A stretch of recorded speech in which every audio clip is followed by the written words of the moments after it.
Bryan Stevenson is the founder and executive director of Equal Justice Initiative, a human rights organization based in Montgomery, Alabama, that was founded in 1989 to change the narrative about race in the United States and empower marginalized communities.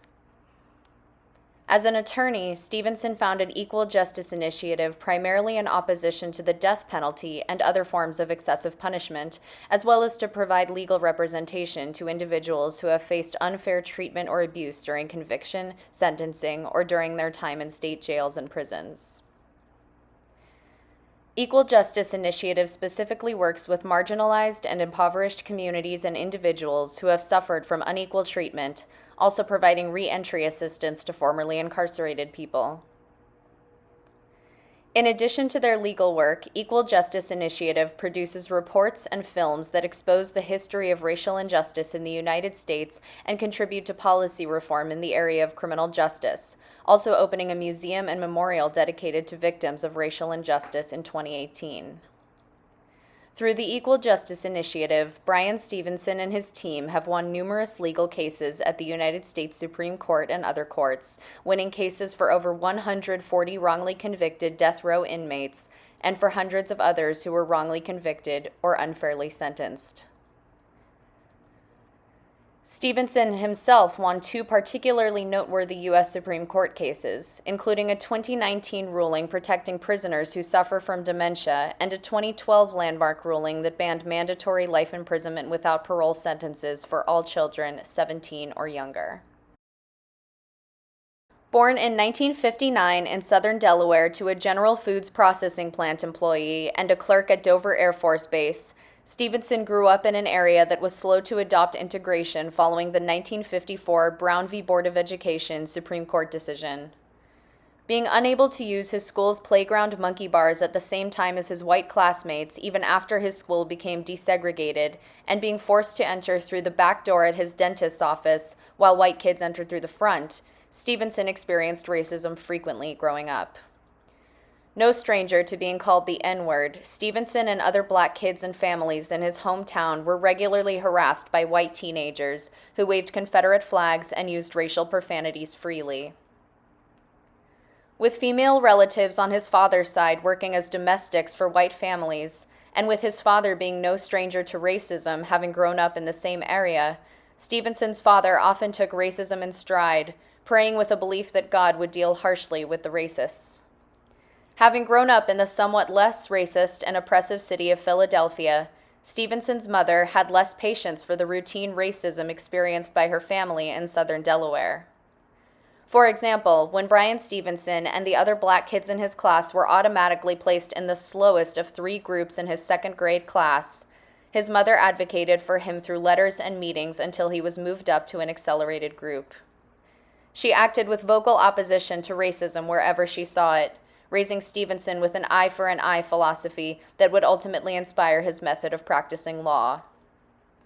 A turning point in Stevenson's life came when he was 16 and his maternal grandfather, who lived alone in an impoverished public housing project in South Philadelphia, was robbed and killed by some teenagers. This event, along with the death of his uncle in prison, emphasized to Stevenson how different his family was when compared with the families of his middle-class white peers. Despite the racism and family trauma that awaited Stevenson at every corner, he had one place where he found comfort and even empowerment in the poverty and racism that he felt were beginning to define him: the Prospect African Methodist Episcopal Church. At church, rather than being shamed and defined by their sins, people were applauded harder the farther they had fallen for standing back up. It was here that Stevenson saw addicts and formerly incarcerated people in a different light, and began to realize that people should be defined by more than the worst things that they had done. I selected Bryan Stevenson to profile because I saw the impact that his work had in my own family. My parents raised me to be fiercely anti-death penalty and to understand systemic racism in the criminal justice system. From a young age, I understood how certain groups were at a higher risk of being treated unfairly in the criminal justice system, a system in which impoverished black people are too often given unfair sentences or are falsely accused. When I got older, I discovered that my parents had been deeply influenced by Bryan Stevenson's book, just mercy, and became thankful to Stevenson for his impact on my life through the shaping of my parents' ideologies. This impact alone pointed to his strong communication abilities as a leader, but after learning about his massive successes, I came to realize that he was the type of influential, successful, and moral leader that I would like to become someday. As a confident, charismatic, and well-spoken leader, Stevenson fits my leadership prototype very well. One stock of knowledge about leadership that I think I have carried throughout much of my life is the belief that leaders must be inherently confident people. Another stock of knowledge about leadership that I have is the belief that leaders must be extroverted and charismatic. While Stevenson certainly has charisma and seems comfortable with public speaking, he is not the most outgoing or extroverted person, and though it is somewhat hard to tell, he may even be an introvert. These qualities contradict my leader prototype, as I have often assumed that good leaders must be outgoing extroverts who love people, qualities which I do not possess myself. These contradictions may be part of what makes Stevenson so interesting to me, as his ability to lead so successfully without being a people person in the traditional sense makes me feel more confident in my own abilities as a leader. I also believe that ideological influences of American culture have contributed to my assumptions about leadership, as American culture tends to place importance on independence and confidence. Stevenson's type of leadership focuses less on independence, as he seems to run his organization in a more team-oriented way, and his work focuses on collective strength and helping others. I am not sure how much my social location plays a role in my view of Stevenson as a good leader. Though as a white American I have been privileged enough to assume access to positions of leadership, Stevenson has had to work through socioeconomic challenges and stereotypes that built barriers between himself and these same positions. I suppose in this way, seeing the way that his social location from birth differed from mine has made me appreciate his abilities as a leader even more. One thing that I have learned from Bryan Stevenson is the power of resilience. When taking on a cause as devastating and widespread as systemic racism in the criminal justice system, it can be easy to become burnt out. As someone who has participated in years-long campaigns for urgent causes that result in baby steps toward the ultimate goal at best, I understand all too well the feeling of activist burnout. Although it is important to take a step back sometimes and practice self-care or evaluate your methods, resilience is a key aspect of reaching one's goals in such slow-moving, heart-heavy areas of work. Part of this resilience is understanding that an isolated victory is still a victory.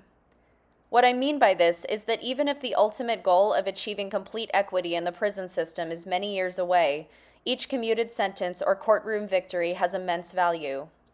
Living in a country where progress often feels completely stagnant means that we who fight for change must lower our expectations and allow ourselves to feel proud and encouraged by even the seemingly smallest victories.